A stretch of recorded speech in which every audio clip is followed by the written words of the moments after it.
Hey guys, Matthew here, and in this video I'm going to talk to you about how to begin to actually correct the size and scale of a material to help it fit into the scene. So as you can see with this stone texture I have on the wall here, it's completely out of scale. It's huge, like one brick is the size of a window. So that's going to actually make your render far less believable.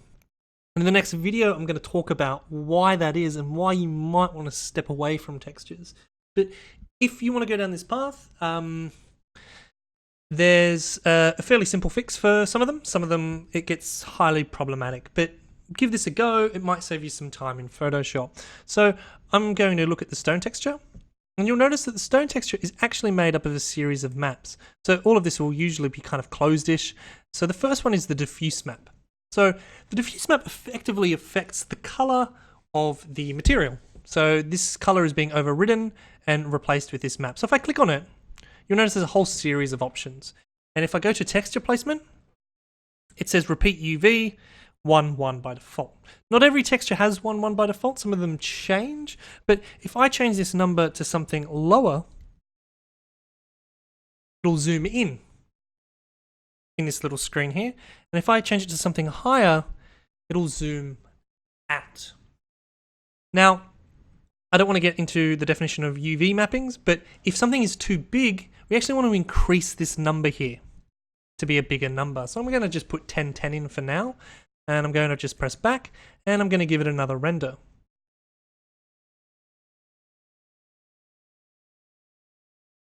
Now we should notice that the brick still seems about the same size, and that's because the diffuse map is not the only thing affecting this material. If I go down to the maps option, you'll notice that the normal map is also affecting it. So if I click on this map, go to texture placement and change it to 1010 as well, and I'll just give this a stop, give it another render.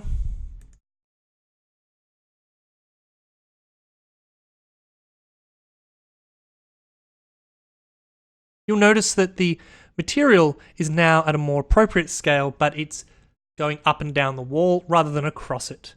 So to fix that, we just go back into our two maps, and we just need to rotate the texture by 90 degrees. So, and we want to do the exact same thing for the diffuse and normal maps.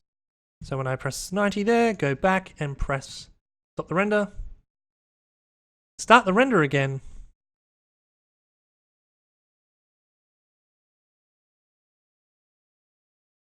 the material will be at a kind of a more appropriate scale, and it'll be going along the wall instead of up and down the wall. This will not always be easy to achieve for very particular reasons. And in the next video, I'm going to talk to you about the uncanny valley and why you might not want to texture things, why not texturing things actually might save you more time in the long run. So I'm going to let this finish, and I will see you in the next video.